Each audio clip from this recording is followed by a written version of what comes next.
हाय नमस्कार फ्रेंड्स, स्वागत आहे तुमचं आपल्या चॅनल लर्न अँड ग्रो मध्ये। या चॅनलवर आपण मागील टीईटी एग्जाममध्ये जे मराठी व्याकरणाचे प्रश्न आलेले आहेत ते पाहत आहोत। आज आपण 2017 मधील पेपर नंबर 1 मधील मराठी व्याकरणाचे जे प्रश्न आले आहेत त्यातील पहिले काही प्रश्न पाहणार आहोत। त्यातील पहिला प्रश्न आहे बघा। तत्पूर्वी तुम्ही जर आमच्या चॅनलला सबस्क्राइब केले नसेल तर सबस्क्राइब करा आणि व्हिडिओ शेवटपर्यंत नक्की पहा, म्हणजे या टीईटी परीक्षेमध्ये कशा प्रकारचे प्रश्न विचारले जातील तुम्हाला ते समजून जाईल। तर पहिला प्रश्न आहे बघा, संस्कृत वर्गीकरणात नसलेला आणि द्रविड भाषेतून मराठीत आलेला मूर्धन्य वर्ण कोणता? पर्याय आहेत 1 छ, 2 ट, 3 ढ आणि 4 आहे ळ। तर याचं उत्तर आहे बघा पर्याय क्रमांक 4 ळ। ळ हा काय आहे तर द्रविडियन भाषेतून आलेला वर्ण आहे आणि तो संस्कृतमध्ये नाही आहे। तर द्रविडियन म्हणजे कोणत्या भाषेतून आले तर ळ हे अक्षर तमिळ आणि मल्याळम यांसारख्या द्रविड भाषांमध्ये आहे, म्हणून त्याला द्रविडियन भाषेतून आलेला वर्ण असे म्हटले जाते। पुढचा प्रश्न आहे बघा, दिलेल्या शब्दसमूहासाठी पर्यायी शब्द निवडा। पाण्यातील कचरा। पर्याय आहेत 1 पाणीवळ, 2 पातवडी, 3 पानसळ आणि 4 आहे पाणलोट। तर याच्यासाठी योग्य पर्याय पातवडी, पानसळ हे सुद्धा काय मित्रांनो पाण्यातील कचरा या अर्थाचेच थोडक्यात येतात, परंतु याच्यासाठी योग्य शब्द म्हणलं तर कोणतं येणार आहे तर पर्याय क्रमांक 1 पाणीवळ हे याचं काय येणार आहे उत्तर येणार आहे। पुढचा प्रश्न आहे बघा मित्रांनो, प्रश्न तिसरा, तितिक्षा या शब्दासाठी योग्य शब्दसमूह कोणता? आता पर्याय आहेत बघा, पहिलं केलेला उपकार न जाणणारा, 2 हाल अपेष्टा सहन करण्याचा गुण, पर्याय क्रमांक 3 जाणून घेण्याची इच्छा असणारा आणि पर्याय क्रमांक 4 केलेले उपकार जाणणारा।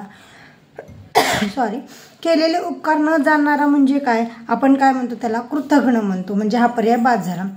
हाल अपेष्टा सहन करण्याचा गुण, हाल अपेष्टा सहन करण्याचा गुण म्हणजेच काय तर तितिक्षा हे काय आहे तर त्याचं उत्तर येतं, म्हणजे पर्याय क्रमांक 2 हे याचं उत्तर आहे। पर्याय क्रमांक 3 काय आहे जाणून घेण्याची इच्छा असणारा म्हणजे काय तर तो असतो जिज्ञासू। पर्याय क्रमांक 4 केलेला उपकार जाणणारा म्हणजेच कृतज्ञ असं आपण त्याला म्हणतो। पुढचा प्रश्न आहे बघा, साखळी हिसकावून पळालेले चोर पोलिसांनी तासाभरात पकडले, या वाक्यातील प्रयोग कोणता? पर्याय आहेत कर्तरी प्रयोग, पर्याय क्रमांक 2 कर्तृ कर्मसंकर, पर्याय क्रमांक 3 भावे प्रयोग आणि पर्याय क्रमांक 4 कर्मणी प्रयोग। तर याचं उत्तर आहे मित्रांनो कर्मणी प्रयोग। तर कसं तर बघा, आता बघा साखळी हिसकावून पळालेले चोर याच्यामध्ये आपण कर्म आणि कर्ता शोधूया। बघा आता इथं काय झालेलं आहे बघा, पकडणारा कोण आहे तर पोलीस आहे आणि पकडण्याची क्रिया कोणावर झाली तर चोरावर झाली, म्हणजेच चोर हे काय आहे तर कर्म आहे, म्हणजे साखळी हिसकावून पळालेले चोर हे कर्म आहे आणि कर्ता कोण आहे या वाक्यामध्ये तर पोलीस आहे। तर आता आपण कर्माला जर बदललं तर काय होतं त्याचा परिणाम डायरेक्ट क्रियापदावर होतो, त्याच्यामुळं कर्म बदललं किंवा कर्माचं लिंग वचन बदललं तर ज्यावेळेस क्रियापद बदलतं त्यावेळेस तो काय असतो कर्मणी प्रयोग असतो, म्हणून इथं येते उत्तर कर्मणी प्रयोग। पुढचा पर्याय आहे बघा पुढचा प्रश्न आहे, खालीलपैकी षष्ठी विभक्तीचे प्रत्यय ओळखा। पर्याय क्रमांक 1 सला नाते, 2 चा ची चेचा, 3 त इहा आणि 4 आहे ने ए शी नी। आता बघा सलाते सलानाते हे आहेत द्वितीय आणि चतुर्थीचे प्रत्यय, चा ची चेचा हे आहेत षष्टीचे प्रत्यय, 3 आहेत त इया हे सप्तमीचे प्रत्यय आणि ने ए शी नी हे आहेत तृतीयचे प्रत्यय, म्हणजे षष्टी विभक्तीचे प्रत्यय हे आहेत पर्याय क्रमांक 2 चा ची चेचा। पुढील 6वा प्रश्न आहे बघा, मी घरी येण्यापूर्वीच सांजावले, या वाक्यातील सांजावले या क्रियापदास काय म्हणतात? पर्याय 1 अनियमित क्रियापद, 2 प्रयोजक क्रियापद, 3 भावकर्तृक क्रियापद आणि 4 आहे सिद्ध क्रियापद। बघा मित्रांनो आता इथं मळमळते, सांजावले, गडगडते, उजाडले इत्यादी जर क्रियापद असतील तर ती सर्व क्रियापदे कशामध्ये येतात तर भावकर्तृक क्रियापदेमध्ये येतात, म्हणजे पर्याय क्रमांक 3 हे याचं उत्तर आहे। पुढचा प्रश्न आहे बघा, मरावे परी कीर्ती रूपी उरावे, या वाक्यातील परी या अव्ययास काय म्हणतात? आता बघा इथं परीला कोणता अव्यय म्हणतात ते विचारले।